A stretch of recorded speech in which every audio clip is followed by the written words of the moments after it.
All right, Fabian, welcome to the Golf Coach Podcast. How are you going? Thank you very much. Thanks for having me. I'm very well. It's good to have you on, Fabian. And you know what? You're the first female guest. Oh, wow. I feel Yes. very honored now. Do you know why I just said that? Because I went to say, "Hey, go on, brother," and I was like, "Oh, geez, I can't go on, brother." Fabian, I'm excited to have you on, and people would have just heard the intro here in regards to your kind of bio, and I've had lots of golf swing nerds on lately, and I'm probably keen to just push away from the golf swing nerd people at the minute, and let's get into some kind of cool career stuff and players' perspective, I guess. And so, whereabouts are you from, Fabian? Where are you? I'm from Switzerland and I live in Switzerland right now. So Yeah, I'm based here. It's early in the morning now. And yeah, it is. It's 5:30 in the morning. in the It's. middle of the night just for you, but I love it.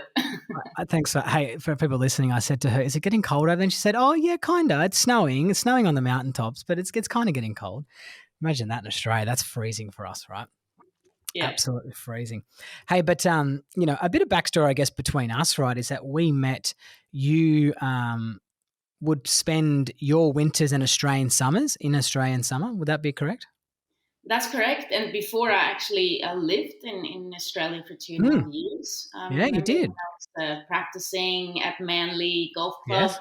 and I was studying at uni, Yep. getting ready for my professional career. And then when I went back, I pretty much had my winter base in Australia, which is really Mm. really nice. And yeah, it became my second home, and you've been part of that family, which is really nice. Thanks, Fabs. It's nice to be part of your family. Hey, so tell me why. All right, so get into the playing career stuff, right? So you wanted to be a player, and you were, were a good player, had some good results. Why does, apart from the obvious, why did you choose to come to Australia during the warmer months? Well, and also live here. Why?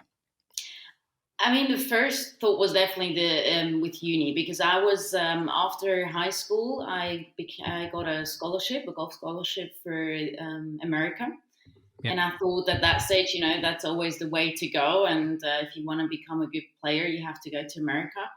And for me, it wasn't the right pathway. Yeah. Definitely not. So I came back after a year, also because of health problems, etc. And yeah, it just literally came up. Like it was like I was continuing my studies in Switzerland, which was really tough because sports and uni in Switzerland, it wasn't as far as it is now. Hmm. And someone said, "Hey, there's a partner university in Australia," and I was like, "Well, that's on the other side of the world, but okay, fair enough."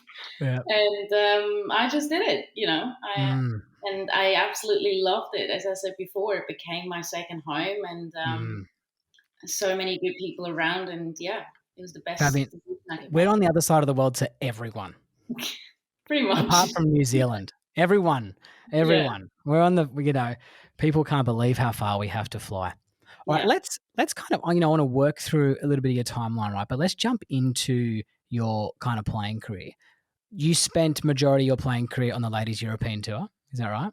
Yes, that's correct. And what is that like? What is Can you that like? can you I'm not elaborate a bit sure. on front because it's a lot different to what people would see with the PGA Tour, right? Yes, I mean it's. I wouldn't say smaller, but it's. Of course, there's a lot less money involved as Yeah, with the men. So there's a lot less spectators. I mean, we do have a good crowd, but it's definitely less of everything.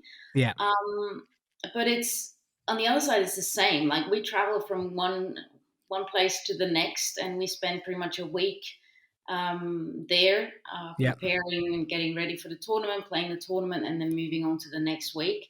But it's probably a little bit more. What should I say? Because there's less money involved, we don't travel with our teams. We travel by ourselves. It's sometimes a little bit lonely as well when you have to deal with Mm. defeats and successes, and your team is not there. Um, and yeah, it's just a bit more on your own, I guess. I did hear that, like that adjustment to getting onto tour, and I've read a lot about um, people generally. That's a key word that comes up a lot. That it is a lot lonely. It is a lonely place being out on tour, isn't it? Yeah, it is because you have to imagine, like, I shared room with other players just to save money. Yeah. And now you can imagine, one is very successful, has a great round, and the other one had a very tough day out of the office. Yeah. And how do you deal with this? You go back to the room, and one's happy and one is disappointed, but you can't really share because you're competitors, and it's you're often by yourself with all these emotions and feelings, and you have to get up by yourself, you have to celebrate by yourself. I mean, of course, you have some friends on tour, but still, you can't forget that they're competitors as well. So especially in moments of successes and defeats, it can be very lonely. Yeah. It is a complex situation, is it? Because like you go to an event and you see these people that you say hello, you do your pleasantries, and then as soon as those pleasantries are finished, you're on your own. It might not look like you're on your own, but you're on your own. It's to you, yourself, and you're on your own. On the own, warming up there on the tee by yourself, potentially with a caddy or whatnot. But for me, like the way I explain it to people is, it's like people on the PGA Tour, they and the Live Tour and the men's or whatever, these main tours, they carpool in jets, and people on every other tour carpools. Essentially, you know what I mean? It's That's a what we really, really tough gig. So, what was it like? How old were you when you're on your first year on tour? Gosh, you're asking me questions. When was that? That was Roughly that was actually 10 years ago. So it's 26. 26. And how did you? What was your first ever tournament like as a professional golfer? Run me through Oh, it. oh, that was an experience.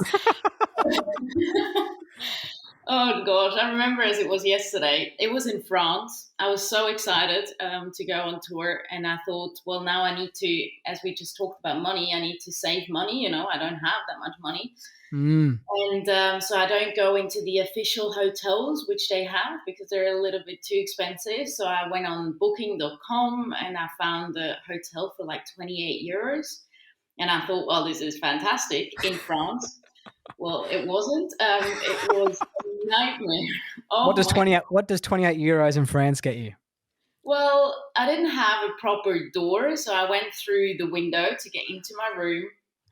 Couldn't really lock that window, and then I was standing in the room thinking, how can I get to the bathroom? And I had to get over the bed because there was no space to go around. And I thought, where am I going to put my golf bag? Because as a professional golfer, you love your clubs, and they're very, Yeah. you can't just leave them in the car. No, no, no. So I brought them in the room, and I was like, well, where am I going to put them? So they slept next to me in the bed. And then, and then I wanted to charge my phone, and I thought, well, there's no plug. And I was like, well, there must be one. And so I went on to all my fours and looked underneath the bed because I thought sometimes it's in the corner. Mm. Well, there was a living zoo underneath. It was just absolute nightmare. And I thought, why am I doing this? And I remember I called my parents and I was like, what am I doing here? And they're just like, well, it was your choice. Oh no. And of course, my golf game wasn't great because there was no TV, there's nothing, there was no internet. And I, as a Mm. rookie, I didn't bring a book, I didn't bring anything. So I pretty much thought about golf and my game and my performance 24/7. And as you can imagine, my performance wasn't great. So yeah. I think that would be the majority of players right there.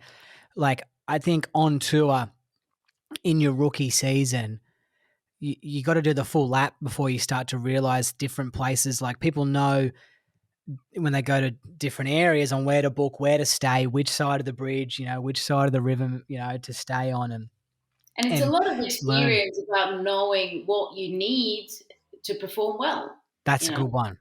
Yeah, I And I like think that. that was the learning curve I went through. And now looking back, it's fantastic. But at that time, it wasn't so cool. So the it's interesting as well. Like, yeah, the comforts are incredibly important to make sure that I guess you're in that same area, right? Like your brain is like, oh, I feel comfortable. I can optimize my performance here. Tell me about so the tour. They do this the same on the Asian tour, where do they have like a team hotel? They you get like a discount. I guess like a tour hotel. Is that what they do on the European tour? Yeah, Maybe. they have these official hotels where you get usually get discounts, Yeah. and that's what in the end I used to do a lot more. Yeah. But at the beginning, I just thought, well, it's still too expensive. But then Yeah. I realized, and that's experience as well, you know, when you're not at the official hotel, you won't get a shuttle. Mm. So you have to, Yeah. you know, rent a car as well. And all of Yeah. these extra costs, you know, in the end, it just sums up. And it's like, oh, I better just go to the official hotel. I know I have a good hotel, I have transfer. Yeah. And yeah, so It's like booking a cheap flight. It's like, yeah, you it's get just there not and they worth add it. this, add that, Yeah. add this. You're like, oh no. And then like, yeah, it's always the way. And so France, had you played much golf in France before that? Yeah, I played as an amateur quite a bit, but Yeah. you know, it's just there. It's usually it was organized by the federation, Yeah. so you didn't need to worry about all of these things. And suddenly you're a professional, and you're like, okay, now it's on me. And yeah, I just learned that in France you just pay €10 more and you're good. Hey, you know what? That 28 euro room is probably like 68 euros now. Who knows? Yeah, probably. Probably comes with a dash of COVID as well for free. Yeah. Hey, so tell me, how did you can tell I've done my research here, but where did you finish? I haven't done any. Where did you finish the first year? Like, where on the order? Did you have an order of merit? Well, the first year I played on my first year as a professional, I played mainly on the Access Tour, Yeah. so Okay. the Challenge Tour of the Yep. European Tour. And I'm just thinking if it was the first. No, in the first year, I'm actually not sure. Yeah. The second year, I finished top five, and then went straight up to the European Tour Yeah. without Okay. qualifying school, etc. But the first year, I'm actually not sure. So It did was a your learning. The first year, it was a lot of learnings. did would you say that did your golf game itself over that 2 years, did your golf game get a whole lot better, or do you think your ability to manage yourself and be in those environments what really helped you in the second year to get that card, or do you think your golf game is well improved? I think everything. I Yeah. can't just pick one, but I think it was the golf game kind of had to improve. I mean, Yeah. that's just you know when you're in that environment, you know you have to do more Yeah. because you see the other ones performing, and especially also when you play on the Challenge Tour and the Access Tour, and then you might get an invite to a European Tour event. And for me, that was exactly, hey, this is where I want to be.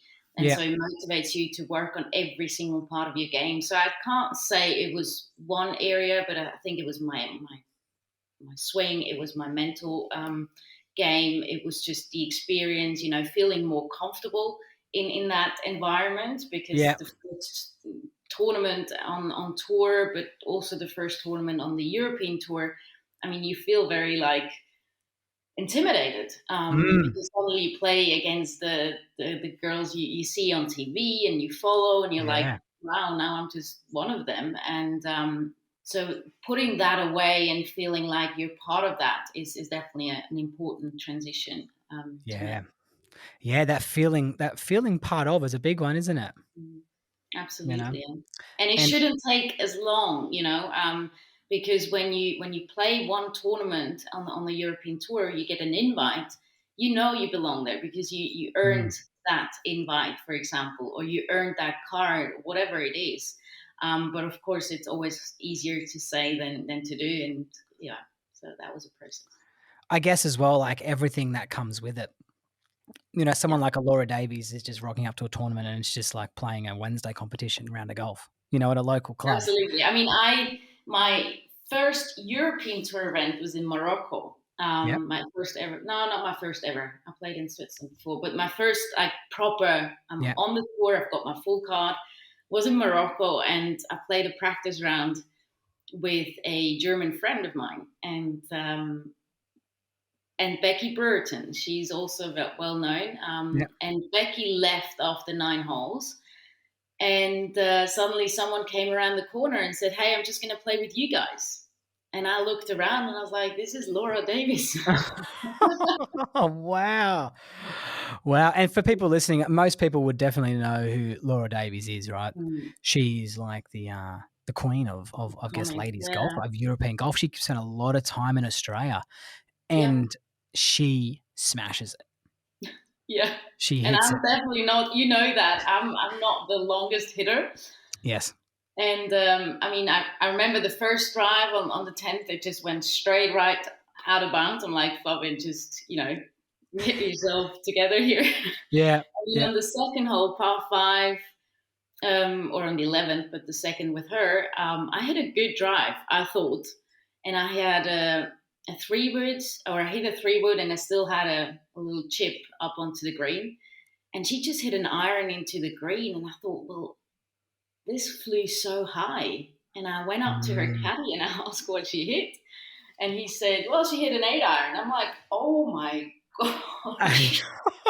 You're joking. So she's pumped Yeah. she's hit a little flight at 8 iron in there, or a big flight at 8 And iron, I still had a 3 wood to go. and you feathered a little 3-wood in there. And for people, I guess, to put a bit of perspective into your game, right? Like, you're obviously an extremely better player than I ever was, but you remind me a bit of myself, where didn't hit the ball a long way, but you did a really good job of getting everything out of your golf game. Mhm. Like, practice super, super hard, incredibly driven. And then it's a real kick in the guts when you play with someone. I can replicate a few times in my career, and I play with someone like that and just gone, "Man, my heart just fell." I'm like, "You just did that, and I can't do that, and I never will be able to do that," you know? Yeah. And, that's incredible. What did you learn playing in that practice round with Laura Davies? Did you take anything from it? Absolutely. I mean, first of all, it was just she's so easygoing and so Yeah. relaxed. So it was a lot of Yes. fun Yeah. getting to know her a little bit. Yeah. But you just mentioned one side. I mean, yes, length was a problem, and I was like, well, I mean, I'm on the European tour. I need to get there, but I can't, and I know I can't. Just Mm. body wise, I can't hit it that long. But I realized that length is great, but it's not everything. Mm. And I just really saw that when I played with her, but also with other players, that when they're hitting it well, they're, of course, they're on a different level, but it's that consistency which really matters. And I knew that I was very precise and very Mm. consistent. Yeah. And realizing that no, I don't need that length, Yes. because I've got a good short game, and I'm very precise, and I know I can hit my 3 wood 2 meters to the pin, whereas the long hitters might Mm. struggle when they suddenly need Mm. to hit woods, because they're not using that as much. So Yeah. that was definitely one thing that I've learned. That And and just that's that relaxed mindset that she has. mm. She's so, Yeah. I mean, there's no, I don't know how to explain that, but just she just enjoys that game to the fullest, and she just goes out there and has fun, and seeing that from such a good player is like, wow, this is where you want to go. And it just gives her such an opportunity to optimize her performance. Like, she's not letting, um, let's say, anxiety and fear, get in the way. Mhm. If Mhm. anything, she's probably too much the other way. Mm. Potentially could fall like, "Oh, I've taken this week too relaxing." Mhm. Maybe she Yeah. potentially could go the other way with it. And I get exactly what you mean, and I think that is such a great way of looking at it, because I've heard of people, won't name players, but playing with like Rory McIlroy and going, "I need to be able to do that." And then they've actually unraveled their whole golf game that actually got them to the tour and lost it. So it's really good that you saw that as, obviously, she does that. I don't need to do that, and I can still compete. That's really Mhm. cool. Mhm. I think that's a really, yeah, really good way of looking at it, because you're not, I guess you're not you're practicing the art of gratitude there as well. Like, Mhm. Absolutely. And you Like, don't need to compare yourself. I mean, it's whether it is in golf, in business, in private life, you just don't need to compare yourself. You have different strengths and you need to bring them out and work with mm, them. And I think that's very important. yeah, I was always one of those players, Fabs, and I'd play with someone, and the other guy on my scorecard, the other guy on my group would go, "Where'd you go? How'd you go?" I said, "Oh, man, I shot 69 10." They go, "What? How did you shoot 69? You didn't have 69." I was like, that was one of those guys, like just like chipped it in 4 times out of a ball washer, bounced it off the flag stick, hit a 3-wood off an Audi into the car. Like it just, Absolutely. it just, that's how my rounds, and I just kind of ringed everything out. It was never such thing as an easy 66 in my game. Yeah. It was like I was a bit everything. different when I was, I was just so like, I was a little bit boring, I guess. My caddy always said, "Oh, it's so boring. It's just fairway, green, 2 putts. That's it." So tell me, yes, you were a boring golfer. I used to pick up your range balls when I was a kid, and well, not a kid, they were all down the middle of the guts. All right, so tell me now, how many years on tour roughly did you have? Six and a Six, half. 6.5 years. And did you use the same caddy throughout that time? No, I mean, caddy was definitely an experience or a kind of learning curve as well. At the beginning, I didn't have a caddy at all, just because I couldn't afford it. Mm, that's And true. then I had a sponsor who said, "Hey, we would love to support you in terms of the caddy." And I was like, "Oh, this is so cool! I'm part of this." Mm.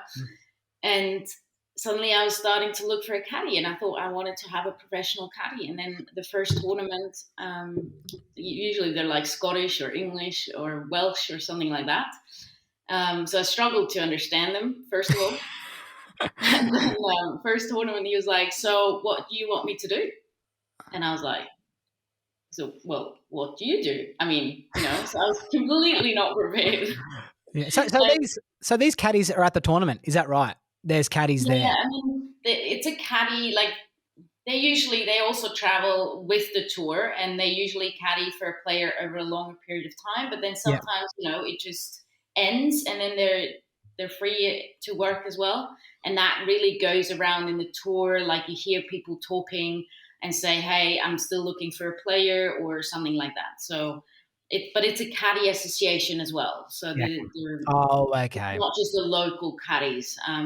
That's what I had sometimes in Asia, but when I didn't Yeah. bring my caddy, then you just have a local caddy. But they just pull your buggy and that's it. So you met this Scottish guy? So your first one?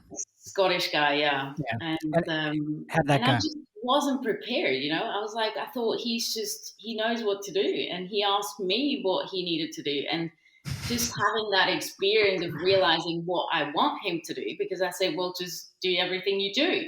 And then suddenly he was taking my distances, and he tells me exactly how much to hit the ball and which club and etc. And I was like, whoa, stop! I mean, I did that my whole life. Yeah. You Wow. don't need to tell me how to play golf. But Yeah. some players need that. Some players Mm. really need all of the different information exactly that they just literally can pull off the swing and that's it. And that was an experience, just learning what do I really need from a caddy. It was the same with the hotel room. What do I need to perform Mm. well? And Mm. it turned out that I don't really need someone who tells me how to play the course. I needed someone who helps me to be more relaxed between the shots, for example. So more someone who I get along really well, who I can have fun with throughout the round. So that was kind of a process. And in the end, I had a German guy who wasn't a professional caddy. He was a professional golfer himself, and it just matched. So we Mhm. could do both. I could ask him the questions if I needed to. We Yeah. were discussing quite a lot, but I always made the final decision. Yeah. Um, and it was just a lot of fun. Yeah.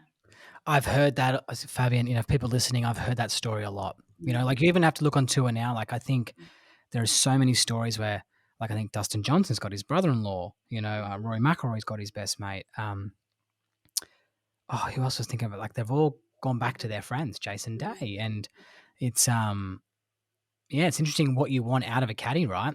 Yeah. And Yeah. you're going to hang out with that person for a while. So this was just a good guy that you got along with, Ro, and he just helped to optimize your performance, right? Yeah, it was funny because we were in Dubai one year, and I missed my tour card because of one shot.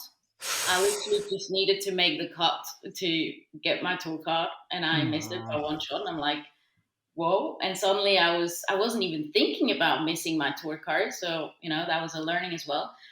And I had to fly to Morocco to go to tour school the next week. And I was like, whoa, I don't have a caddy because I had a professional caddy in Dubai, but I wasn't happy. And I was like, no, this is not going to work. So he was there caddying for a friend. And I thought, well, he seems like a nice guy. So I just called him in the middle of the night. He was on his way back to Germany to work. And I was like, hey, do you want to come to Morocco next week with me? Oh, wow. And he just tried to fix everything, and he came over. And I was very sick in that week. I had a high fever, and the body was just shutting down. And we got the tour card back, and it was Nice. just Gosh, I amazing. love And I was those. like, well, you will be my caddy for the future. I love those stories. I just love those stories of going back and fighting for the card, and the stresses you see Oh, of, I follow an Instagram page called Monday Q Info or mhm, something like that. And man, every interview is just a guy just looking like he's just been through it. mhm. And I can imagine going through that. Were you ill because of, do you think this was brought on through a bit of mental stress, or do you think this was maybe, Probably everything because it was end of season. End of season is always like, the season is long, you're getting tired, and it's probably then the stress of, whoa, it's actually not finished, and it's probably the most important tournament of the week coming up, which I didn't even have in my thoughts. yeah. And yeah, it was probably everything, just the whole stress, the tiredness of the end of the season. And I usually never get sick. And I was just like, what is going on? And I knew I needed to perform at my best. And it's the one week which you don't really like as a golfer, Mm, and the one tournament you don't want to play. And yeah, having him there on my side was amazing, and he just literally carried me through that tournament, and by just being him, being himself, and making me laugh and making me think of something else, and yeah. that's good. Hey, now let's get away from the anxious thinking, right? We're bringing up some anxious thoughts there, right? Tell me, before I flick to the next subject area, which I'm excited to talk about, you had one really strong finish on the European tour, if I'm correct. You finished second. Is that correct? Mm-hmm. I think I Yep, remember sitting in the back of the pro shop, refreshing the phone and just refreshing the scorecard to see how you went. And while I was cleaning clubs at the back of Manly Golf Club there. so cool. Sounds like I had a good job, wasn't it? Picking up your range balls and cleaning golf clubs. Love But it. run me through that experience, because from what I remember, Fabs, you had a good chance. Mm. You were in a really strong chance. Where were you going into that final round?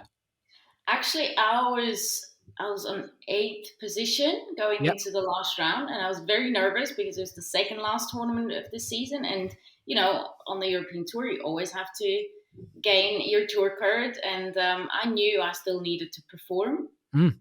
to get that tour card, or to keep that tour card. And I went into that last round thinking like, hey, I just need a solid round. Just go out there and do what I need to do.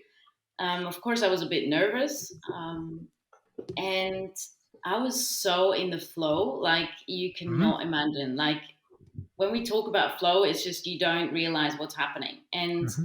often in golf, you get into that flow moment, you come out and you go back in, and it's always like this. You want to try to keep getting into that flow state. And I literally walked off that first tee, going into my zone Wow. and not coming out. So I had no idea how I was playing. I knew I was playing good, like it felt good. I never looked at a leaderboard, which I usually didn't do, and just to stay within myself. And I had an eagle putt on the last, That's right. That's and right. I missed it by just a few inches, and I finished birdie, but I literally had no idea. So I walked off. Oh, actually, it was funny because I walked onto the last green, and Mhm. there was a big screen on the left, electronically showing the leaderboard. And I thought, well, I haven't looked at a leaderboard up to now. Now I hit the green. I've got an eagle putt. Let's have a look, right? And I literally walked like it was in the movie. I literally walked onto that green, looked or turned my head on the left, and it was just all black. And I was like, Oh. what's going on? So it was just a blackout. Like they had technical issues in that specific moment. I was like, okay, well then I don't look at the leaderboard. Oh. So then I I wonder. walked off. It was fantastic. I walked off, had no clue. And then I went into the scoring, and the other girl said, oh, well done, bogey free round. And I was like, bogey free? What? I didn't have a bogey. I was like, oh, okay, Wow. well done. No clue. And then the girl at the recording, she said, "Well, you have to stay here for the prize giving." And I was like, "Why? I need to fly to Dubai." And then she was like, "Yeah, but you have to stay." I was like, "Well, why?" And she was like, "Well, because the top three need to stay." I was like, "Well, what has that to do with me?" No And she way. was like, "Well, you're currently third." I'm like, "Oh." Wow. That was the moment I literally came out of that Wow. flow bubble. Goosebumps. Mm. That's awesome. And Absolute it's goosebumps. still it's the one round. I only have one round, which I Mhm. always do stats and everything, and it's the one round which I don't have all of the stats because I can't think back. I don't know what Wow. happened in that round. That's so amazing. I've heard of flow, like, Rick Yeah. Sessinghouse talks about that a lot, flow code as well. It's his business. So what did you shoot the last day? Don't Good remember. question. I don't even know.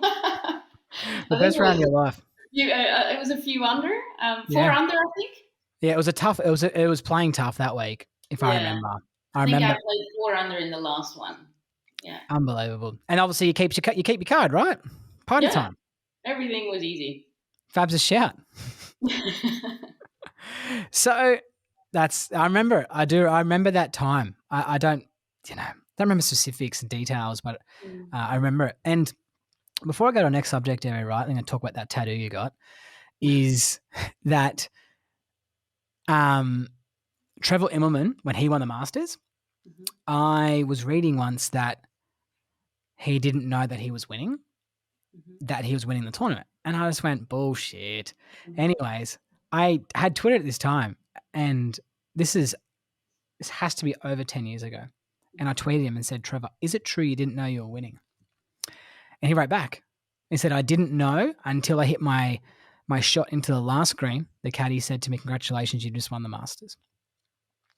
And I was like, "Wow, So that's that pretty gave cool." me I'd goosebumps. still have that tweet somewhere. Haven't logged in my Twitter for about, I don't know, 10 Mhm. years. But he must have been in that similar type of flow. And I got goosebumps listening to you kind of share that story there because that's remarkable. So but you were tied third then. Did you finish Yeah, second? and then finished second. Yeah, yeah. And how much behind the lead were you? I don't think much. One or two shots. Unbelievable. Geez, how remarkable would have that been? Mm. Unbelievable. Hey, tell me, you've got the tattoo, haven't you? Yes. 2016 rolls around, and I know this was a very big goal of yours. Mhm. You know, I think you taught me how to spell Olympics before I knew how to spell it. It was coming up that much, and you put a big emphasis on this experience. So representing Switzerland at the Olympics was always a big goal of yours. Is this right? That's absolutely right. Yeah, I remember when I was 8 years old. I watched the Winter Olympics in Lillehammer on TV with my parents, and I was watching the opening ceremony. And I said to my parents, "Mom, Dad, one day I'll be competing there as well." Wow, So that's it was a big remarkable. goal. Yeah. I had no That's clue which sport or in how and what, but I yeah, just knew like this is what I'm going to do. remarkable. So 2016 was the first time golf was in the Olympics. Was that Yeah, right? after like 102 years or something. So They it just bring it back was. while Fab's at the peak of her career. How good's that?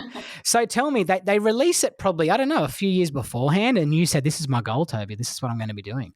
I'm going to make sure I finish it." And you knew exactly where you stood at all times. You were leaderboard watching with that, I'm pretty sure, in Yeah, I regards to mean, the it was rankings. 9th of October 2009. I was in Australia. I Yes. literally just came to Australia. I came to Australia in August Hmm. 2009. And and the IOC, the International Olympic Committee, announced that golf will be an Olympic sport in 2016. And I remember sitting at my apartment in Australia and thinking, "This is it. This is what I'm going to do." But at that Wow. time, I was still, still an amateur, and I was just injured. Maybe you remember when I came to Australia, I was Mm. struggling with my second herniated disc, Yes. and pretty much left everything behind, all my doctors, all my physios, and restarted in Australia, which wasn't an easy time. So I couldn't practice much. I just had to take it easy, etc. So I was far away from, thinking about the Olympics. But I knew, yeah, that's it. So 7 years you were prepping for this event. Mhm. So tell me, what was the experience like? Tell me the opening ceremony. I think I remember watching, trying to see your little gorgeous head running around the circle there.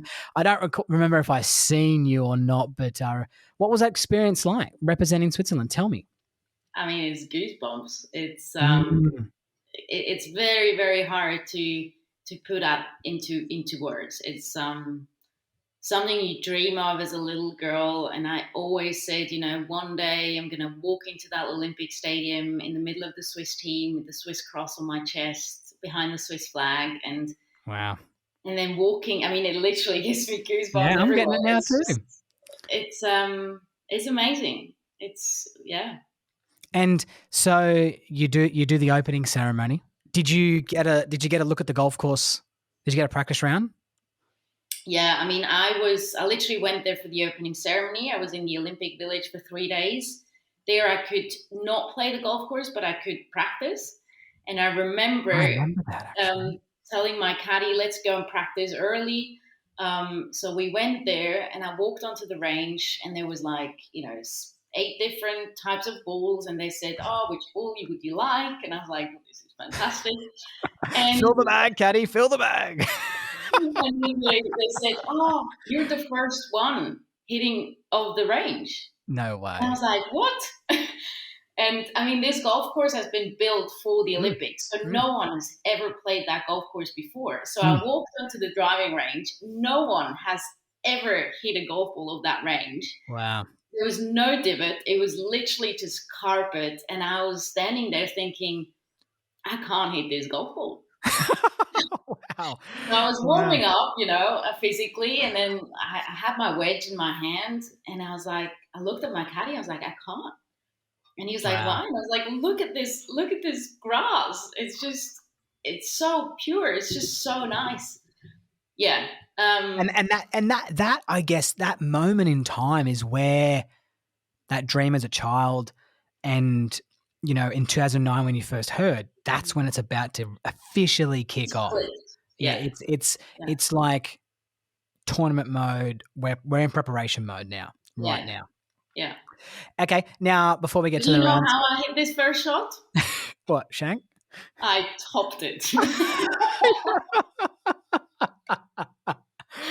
What little My skinny caddy wedge? was just laughing so hard. He was like, "You're not serious." I was like, "I can't hit a divot here. I just can't." That's so funny. That's hilarious. Hey, tell me when you get to the village, right? The Olympic Village. Mm. Who was the first person that you saw? Did you see anyone and go, "Oh wow, that's so and so"? Who was the first person that kind of wowed you, or who wowed you?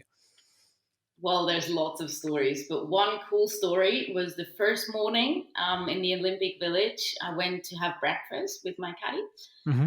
and we walked in, and it's huge. It's like you fit probably 8 jumbo jets in there. Like it's so Wow. big.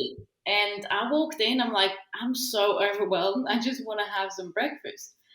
And then there were the different stands and different cultures, and you could pretty much eat 24/7. Hmm. And I saw a sign said scrambled eggs, and I thought, oh yeah, perfect. That's all I need. So I walked up, Yeah. and it was empty, and I'm like, oh, there's no scrambled eggs anymore. It was like Yeah. 7 o'clock in the morning, Yeah. and that lady, they weren't speaking English that well, so I tried to speak to her and ask if there's more scrambled eggs. And then someone else came next to me, and suddenly we were talking about scrambled eggs together. And I'm like, okay, fair enough. And we're joking and blah, blah, blah. And then I thought, well, I need to see who I'm talking to, right? Hmm. So I turned my head to the right, and all I could see was hips. I was Oh like, no. okay. So I went Yes. up with my head, and Michael Phelps was standing next to me. Oh, you're kidding. You know what? I've had a feeling you were going to say that. Michael Uh, Phelps. yeah. Wow. And suddenly I couldn't talk about scrambled eggs anymore. Wow. I bet you he had a bit bigger serving than you, right? Yeah, his plate was very full afterwards. Wow, that's incredible. Yeah, and So it's just like, yeah, you just live with the best athletes in the world, and it's I saw mm, Usain Bolt, um, yeah, Usain and Bolt, he yeah, he is a an icon. yeah, He and is an he knows icon. that he's good. Yeah. He Well, was yeah. walking around the Olympic Village just the way he thinks he looks. I mean, I'm a very sure. nice guy, but just very like, okay, Yeah. here I come. But it's that's how the people react as well, and it was Mm. amazing to see, all these. I mean, these are the best athletes in the world, and they're just looking up to each other, and seeing that is very cool.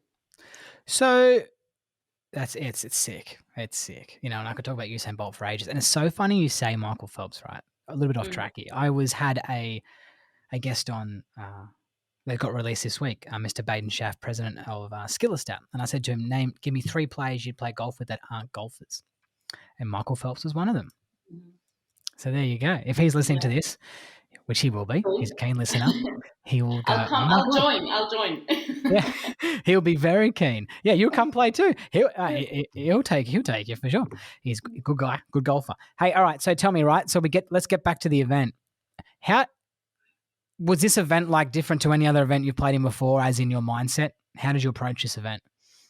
I mean, I tried not to approach it any different, but of That's right. course, Keyword tried. I tried.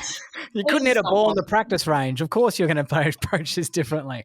Yeah, I mean, it's just not. Let's be honest. It's the Olympics. So this was definitely different. And I remember 10 minutes before my first tee shot. I walked from the clubhouse to the first tee, and you walk past the Olympic rings, and it's like, Wow. in your mind, you're like, it's just a normal tournament, blah, blah, blah. But you're like, oh my God, what am I doing here? And it's all these negative thoughts in my head 10 minutes before the tee off. And I was like, I don't belong here. I can't do this. I'm like, I Yeah. want to go home. And then standing on that first tee and pretty much hitting the shot of my life. Like, I hit this Mm. golf ball. Now you need to, hold on. I hit this golf ball 60 meters further than I have ever hit a golf ball before. What, 60?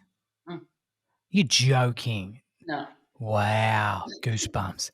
Now, what do you put that down to? I mean, it's different things, but one is definitely, I said Adrenaline? before, 9th of October of 2009, 7 years Mm. before, that's when I knew this is my end goal. And from that moment onwards, every single day, without exemption, just every single day, I visualized that first tee shot in my mind. Wow. That's remarkable. Mm, And it's amazing what the human body is capable. They don't know what they're capable of. yeah. That's incredible. And gosh, did that go on for the rest of your round? Were you hitting it further? Did you have to club down? Oh, yeah. My caddy was just, he was like, can you please stop with that adrenaline? You're making my job too hard here. Yeah, because normally, Mm, yes, you might have adrenaline, and it lasts for maybe the first tee shot, maybe the first hole, and then it kind of eases that off. And for me in that round, it literally lasted pretty much 9, 10 holes. And it was just like I had no clue what distances I'm hitting, because I'm like, why is everything flying so long? and it's not like you're in Rio. It's not like the ball's supposed to fly further. No, No, no, not at all. You're on not the at all. beach. If anything, the air was heavy. Yeah. Hey, And tell I me where. remember, like, the first tee shot, there Yeah. was two bunkers left and right, and I always hit my drive in front of the right bunker. And we were thinking about, oh, if there's adrenaline, maybe I should club down to 3 wood. just not to be in the bunker. And I was like, no, I need as big as a club as I can have because I was worried of missing the ball, Yeah, not even yeah, here. I was like, yeah, no, no, no, driver it is. And if it's in the bunker, it's in the bunker, but okay. yeah. And I literally hit this golf ball and it flew way over the two bunkers. And my caddy was like, what was that? And I was like, I don't know, but it was pretty good. It's these range balls you nicked off the range. Yeah, probably. That's incredible. So tell me, where were you positioned? How did the structure of the golfing Olympics work? Was it a typical tournament? Was it 3 rounds and a cut, like two rounds and a cut? How did it work? 4 rounds? It was 4 rounds, no Yep. cut, which was nice. Oh, okay, no And cut. yeah, there was no cut. And for me, the biggest struggle I had to deal with was I was ill in that moment, or I Yeah, had Lyme disease caused by a that's tick bite. I know. And I had Yeah, this half a year before the Olympics. So the whole lead up to the Olympics was a big struggle. So I mean, a yeah. few months prior to Rio, I couldn't get out of my bed by myself. So, for me, suddenly being at the Olympics, which I prepared for 7 years, and I wanted to be my best possible performance or Mm. state, whatever. Suddenly, the only goal was to finish and be able to finish 4 rounds. Oh wow. So I wasn't worrying about the result. Unfortunately, I was literally just thinking, how am I going to survive this? And Yeah. yeah, Yeah, so no, yeah. I remember. I remember as well. And that is a and you know, to put it into a little bit of perspective as well, like you won a medal by going to the Olympics, We talk about some people winning before they get there. You know what I mean? And like you were there and my next question before you said that was going to be like what was your biggest challenge, after the first round, dealing with those highs and lows and then getting back up again and then getting back up again and then going for it. So your preparation just wasn't going to get you there. Wasn't going to do you enough. Inability to prepare. yeah, no, not at all. I mean, I couldn't do the physical training sessions anymore. So, Yeah. we planned everything out, 2 to 3 training sessions a day prior to Rio, the months prior to Rio. And suddenly I couldn't get out of my bed by myself. So the preparation was pretty much almost everything in my mind. So I was Mm, lying on my couch, not eating popcorn and watching Netflix, but yes. visualizing that first tee shot, visualizing myself on the range hitting balls, working on my technique, visualizing being in the gym lifting weights, but also visualizing all of the different situations that might occur in Rio from best case to worst case and how I would deal with them. So I created Mm, solutions um, created solutions in my mind. And this was the training in the lead up to Rio. So everything that I couldn't physically do, I did mentally. yeah. And was that something that you prioritized? Did you get advice to do that at this time, or you take this on yourself to do this? No, I mean, it was within the team. I mean, we were coming together and we realized nothing's going as planned. The qualification process was over 2 years, and the first 1.5 years, I was always within that ranking and I was always on track. And suddenly I couldn't perform. And the easiest way would have been to give up because Yes. that's what the doctor said. They said like you can't perform. It's just not Mm, possible. bloody And ticks. as a team, we came together and we said, okay, there must be a different option. And I'm always solution orientated. I'm always like, if one pathway is blocked, then let's go and find another one. Yeah. And then we came up with with the mindset of it, the mindset side of it. And we said, of course, it's better to work physically. Not Yeah. that now everyone's just leaving the physical stuff on the side and just visualizing it. It's not the same, but it's better than not doing anything. Yes, And I that's agree. what we said, and we just created a new pathway and managed Mm. to get there. S- So tell me, the Olympics finishes. What was that? What was it like Did you have anything to deal with, I guess, mentally after being on such a, high of being there and then coming back to, I guess, the real world? Because you're living in this augmented kind of reality, Oh, walking around with Michael Phelps, playing the Olympics, hitting off this perfect turf, you know, hitting any mhm, range ball you want. Probably chose the mhm. Spaldings or the hot dots. Like you got all these opportunities here, right? What was it like when the Olympics was over? Did you have anything to deal with it all, or how'd you handle it?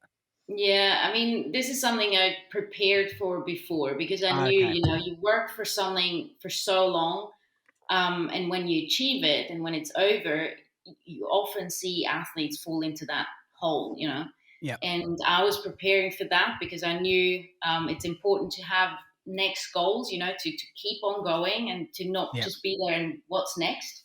Yeah. So I was mentally preparing for that, but unfortunately, body wise and physically, I was just in such a bad state Yeah. due to that Lyme disease that everything came different. So it was literally, I came home and yeah, I had to stop the season, and it was just all about feeling better. So it took a while for me to actually enjoy the Olympic experience as well and be proud of that as well because my body was just there's no energy left. There was nothing left. Yeah, Um, I'm sure it's one of those things that you would gain a new level of appreciation, like mm, of it, and a kind of sense of fulfillment as yeah, as you go on, go through mm, stages as you get older and older and older, because no one can ever take it away from you, right? absolutely. Alrighty, so I want to now just move on a little bit because the last kind of topic I've got here is my friend said make sure you ask her about this person who she met, and I reckon you probably guessed who that person was too, but I reckon my most respected athlete who I've ever met, well, not met, sorry, who I've ever seen or followed, and who I probably appreciate and love the most in the world is Roger Federer. Right? I think I would marry him. I'd at least Yeah, clean his shoes full time for nothing. me You know, too. like yeah, I would. He just is a delight. Now, there was an experience that you got to meet him at a corporate event where you potentially were doing some role. Can you run me through that? Can you share that with us? Because not everyone's got to meet Mr. Roger Federer. That's true. Even though he's Swiss and I'm Swiss, it's not that easy to meet him. But yeah, I mean, I've been um, supporting his foundation for quite a few years already, the Yep. Roger Federer Foundation, and they have a like a golf for Africa tournament. There's a match for Africa, which probably a lot of people know, Yep. and there's a golf for Africa tournament, where they, it's a charity event where they, you know, Yep. um, get money for the kids in Africa, but also kids in Switzerland, etc. So I've been part of this tournament for quite a few years. And suddenly they've asked me, 2 years ago, they've asked me if I would want to be the host of that event as well. So I was part Yep. of it. I was helping with the golfers, did the warm up and just giving inputs, etc. But suddenly they asked me to be the host, so to lead the people through the night and do interviews, Yep. etc. I was like, yeah, I would love to. So I did that, and then suddenly I got a call saying, "Oh, maybe Roger Federer is coming." And I was like, "Oh, okay."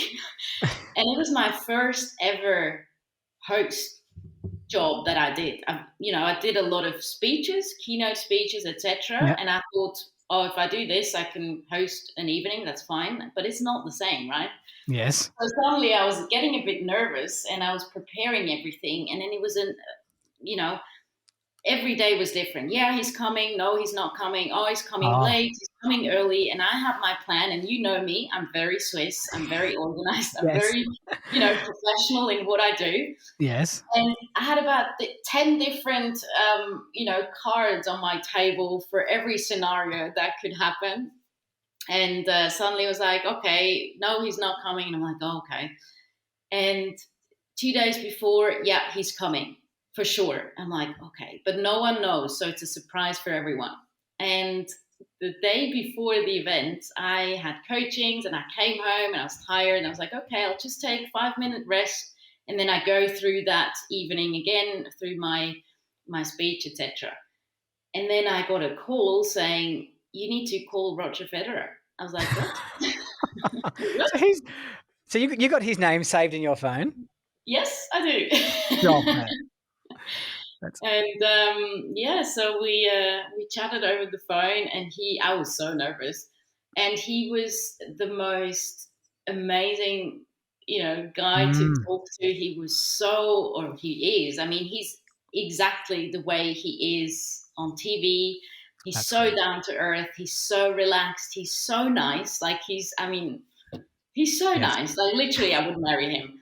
Um, Same. and it was just it took all of my nerves away. I was like, this is fantastic. And he was like, oh, he was almost a bit nervous. He was like, so how are we going to do this? And I asked him a few questions, and he's like, oh yeah, you just do that because you're the expert in this. And I'm like, if you knew that I've never done this.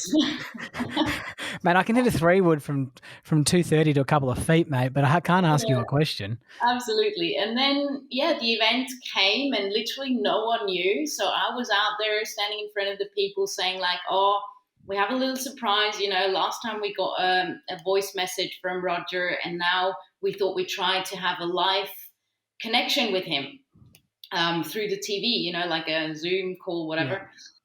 And everyone's like, oh, this is so cool. And I said, well, welcome here with us, Roger Federer. And everyone looked on the TV, and suddenly he walked underneath the TV. No So, way. That's yeah, cool as. So what did you sit on stage with him and ask him questions? we were literally chatting for about 20, 30 minutes on stage. And what were you throwing at him? Everything. I mean, I can't remember everything, but I remember he was giving kind of funny answers because I Does he like can't scrambled eggs remember. like Mr. Michael Oh, Phelps? I think it was the question about how the kids in Africa, for example, react when he goes there. But do they actually know who he is or not, etc. And I said something like, because I feel like that my pulse is definitely a lot higher than before. Yes. And he was just giving such funny answers like, oh, it's just the weather and it's just this. And it's like, Oh, okay. everyone's just laughed. I'm like, okay, this is Yeah. just, I'm like in a different world. So yeah, I asked him about the foundation, asked him about golf, if he's playing golf. Yeah. Or I knew that he had played golf before. I think his daughters play, and yeah, just all different, just chit chatting, really. What a legend. Mm. Just an absolute legend.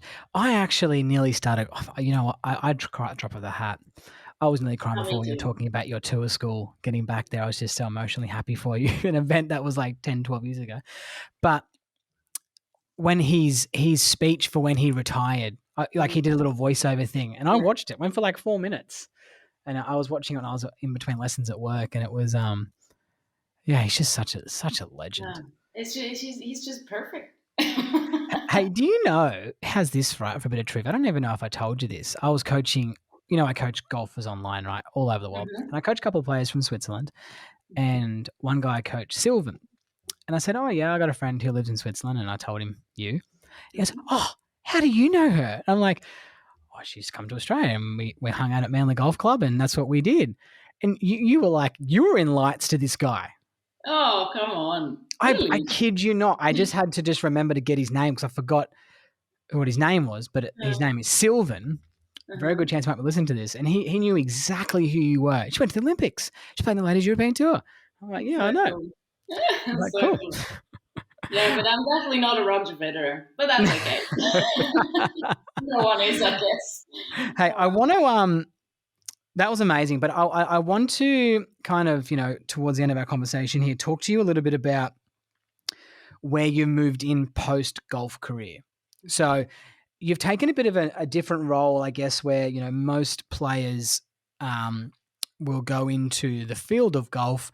They might go into, like, say, a coaching specific technique role, or whatever type of role. What what are you doing? hmm. Yeah, I mean, I'm self-employed. I got my own company, Fabienne In-Albon Milestones, Hmm. and it's all about personal and team development. And how did I come to that? It was more like after I retired, I wasn't sure what I wanted to do. And of course, I finished my studies and I had all of that. But it was more like all of these experiences that I made throughout my career with all these ups and downs that Yeah. we heard just before. has shaped me into the person I am now. And I thought, Yeah. well, why not sharing this with as many people as possible? So this is how I went into coaching a little bit, and now it's really just mainly focusing on personal and team development by sharing the athlete's mindset, and bringing that into private people, but also companies and in the corporate world, and yeah, transmitting clarity, focus, courage, and resiliency to my clients. Oh, So I all like these those. experiences that I made, just sharing that with as many people as possible. I like those keywords that you just used there. Mm. So a day in the life will look like where, a company, is it like a contractual thing, or do they just get you to come in for an event, or you kind of fire up the staff? It's very different, which is very nice. Like every day is different. But Mm, I do one-to-one coachings, I would say, and okay. I can also do them on the golf course because a lot of business professionals they play golf, and I say the things, the struggles or the topics you have in business, you probably have them in golf as well, and vice versa. So we usually go on the golf course and we work on these mindset topics on the course, and then they get better in golf and better in business. So that's a win-win. So golf is still an asset which I use. Yeah. And then I do, all of the things with the corporate world with team workshops. It's usually processes, so over a longer period of time, and you have several workshops. I also go a lot on hikes with them. Just go outside into the nature and just work there. And then on the other side, I'm standing on stages and holding like having keynotes, for example. So every day is different, but it's great. That's incredible. I had to do a bit of a keynote thing recently, and Mhm. I'm glad it was over when it was done. Yeah. So that's really, really cool. That's really cool. And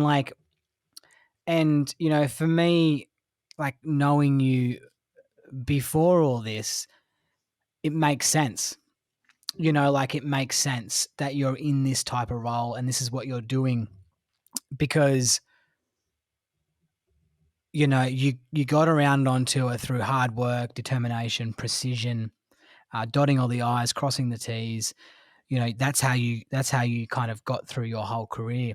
It wasn't through hitting an 8 iron, from 250 yards like Laura Davies, Mhm. who just cruises around. There's some really amazing stories about Laura Davies actually pre-tournaments here in Australia, the way that she used to handle them, which Mhm. is just remarkable. But and it does make a lot of sense to me that that's the type of thing that you would be doing there. Now, you're not working with many athletes, that's right. But if I recall right, like it's just it blows our mind where all our lives are going, right? Wherever we're moving, like we see catch up with each one of us every 10 years and everything's completely different and shifted gears, but it all makes sense. But I see that you were coaching a chess player and a wrestler. How A does how Swiss does wrestler. It's a little bit different. Swiss wrestling is a bit different than wrestling, but yes, oh, yes. Swiss wrestler. How does a girl that I know that can hit a hybrid closer than me with a pitching wedge all of a sudden teaching a wrestler, and you're about 60 kilos dripping wet, I'd imagine, if that, and a chess player. What's going on there?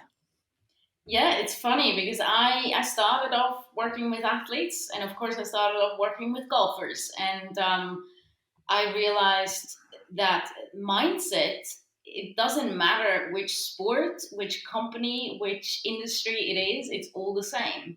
And that's where I opened up a little bit, and I had, I mean, the Swiss wrestler was pretty much the first one I worked with, and it was just, it was amazing. Like, yes, I had all these tools, but then, transferring that onto a different sport is not always easy, Mm, but it works, and because it's the same, so we just needed to find individualized ways of how to use these tools. How I use them is maybe not the way a Swiss wrestler uses them, but the base of it is exactly the same. So it was just literally working on that mindset and yeah, being as strong as you can be, and that What about the chess was player? fun. Yeah. Bit And bit the of a chess wizard. player was he blew me away. Like Yeah. I don't play chess. Do you play chess? I did a years and years. I know how to play it well. Like I know how to play it, and I played a little bit in school. Okay. Well, Yeah. I've never played Okay. before I started working with him, and I thought, well, I have no clue. Like, I don't even know how this thing goes. And so I started reading a little bit about it and starting to get into it. But it was his focus was unbelievable. Like, I could ask him a question, and with other athletes, it's usually like you wait a little bit, and if there's nothing coming, you need to, pick them up again because they're just going anywhere. And with him, I literally gave him the question and I just leaned back and waited. And I knew that there will be an answer coming out and it will be so smart. It's crazy. Wow. Like, yeah, that literally blew me away. They're so H- focused. They're so smart. How Um, how far is a chess player thinking ahead? They are. They're quite a bit because they need to work out all these different areas. But so it's more like at the beginning you think ahead and then coming back to the moment again and then just focusing on that next move that you make. So it's an interesting kind of combination. And when you're talking mindset with him, Mm. um, I guess in golf we play our own game, and in other sports we try to play our own game to the best of our ability. But that player has got to read the other player so well. They've got to Mhm. know that player, don't they? Yeah, absolutely. And that's prior. That's what they do in the preparation of the game or the match. And it's on the other side, it's very important that throughout the game that you stay within you, like that you focus on what you can do and not what the other guy does, because you just can't.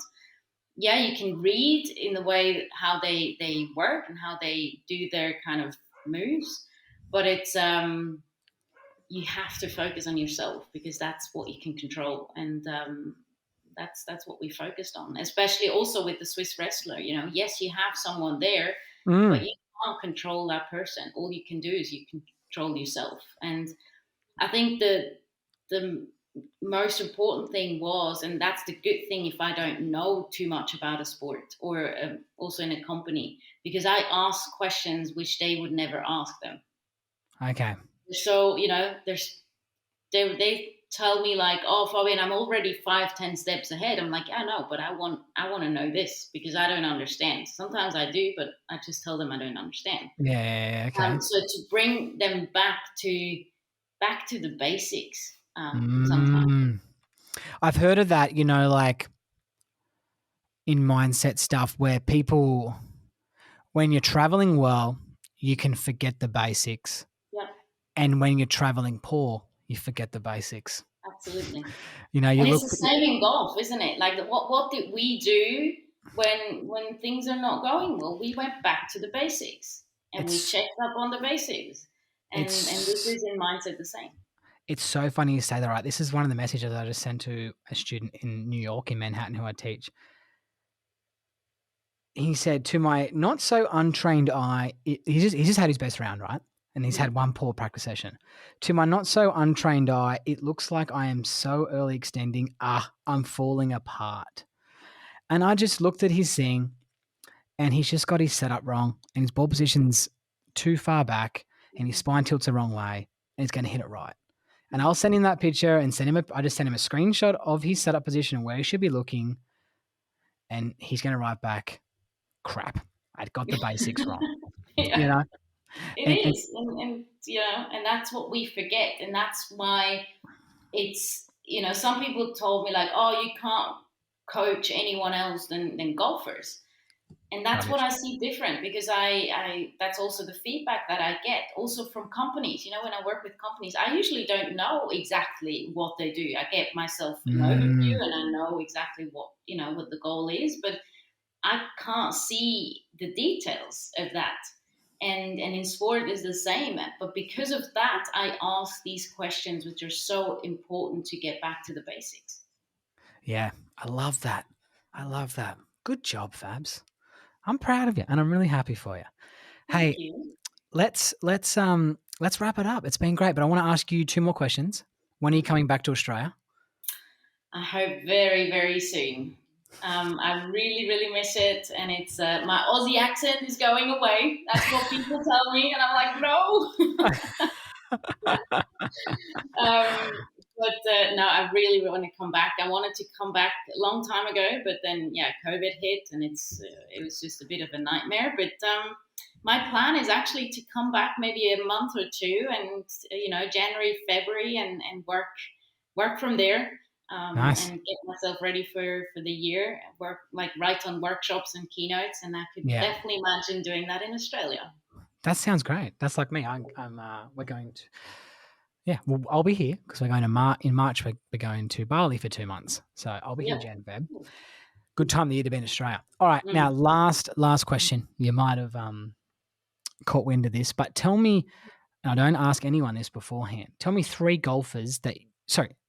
tell me a playing group that you want to play with, right? 3 other players, but they cannot be golfers.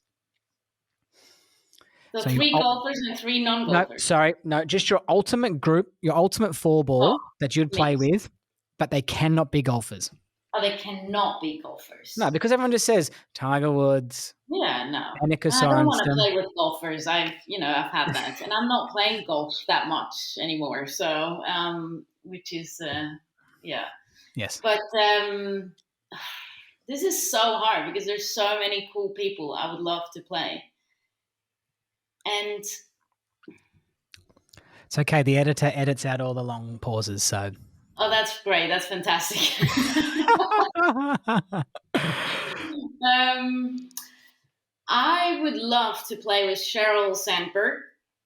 Elaborate. Um, she's a coach herself, and I think Okay. she's doing a very good job as a Yes. woman as well. And You're going career based. I should have yeah, expected career this. based. That's definitely career based. When we go to sports, I mean, I have to say him. It's boring, I know, but it's Roger Federer. Oh, of course. No, good one. He's on my list now. Let's And do it. I'll take you with us as well. Okay. Absolutely. And I'm not a golfer, so we'll Oh, play some. damn, yeah. Oh no, that's not going to work. Take your kids and then you can caddy. Do your Exactly. kids play golf already? I'm not My sure. my eldest is he knocks on the door. We took off his cot, like he sleeps in a bed now, and he just knocks onto my studio door here and comes in and has a few swings. Sometimes he doesn't hit in towards the thing behind me. He just sees the ball and just tries to hit it, and he's just flinging them everywhere. So I've got like screens and everything in here, right? Because I've got cameras and screens and stuff set up for students and myself and Mhm. filming, and he's just got balls flinging everywhere, and I've just got to straighten him up all the time. So That's cool. he's That's getting so into it. cool. That's Little good. he's in. And the last one, I mean, when we stick to, not going into career, I mean, I would have lots of people there, but I think, Michael Phelps, I would love to keep Mm. on chatting to him about the scrambled egg one. He yeah, he's an incredible athlete, right? He's got one of the most longest ever recorded putts, I think, ever recorded on TV. Did you Mm. see that putt? Have you seen it? Yeah, It goes yeah. forever. It's like from Oh, my house to your house. yeah. Really cool. Hey, Fabian, it's been fantastic, and it's been a pleasure to have you on, and a real honor to have you on here. Likewise. Thank you so much for having me. Olympian, top 3 player, super chick, first female on the Golf Coach podcast. I appreciate you coming on. Thank you very much. Thanks, Fabs.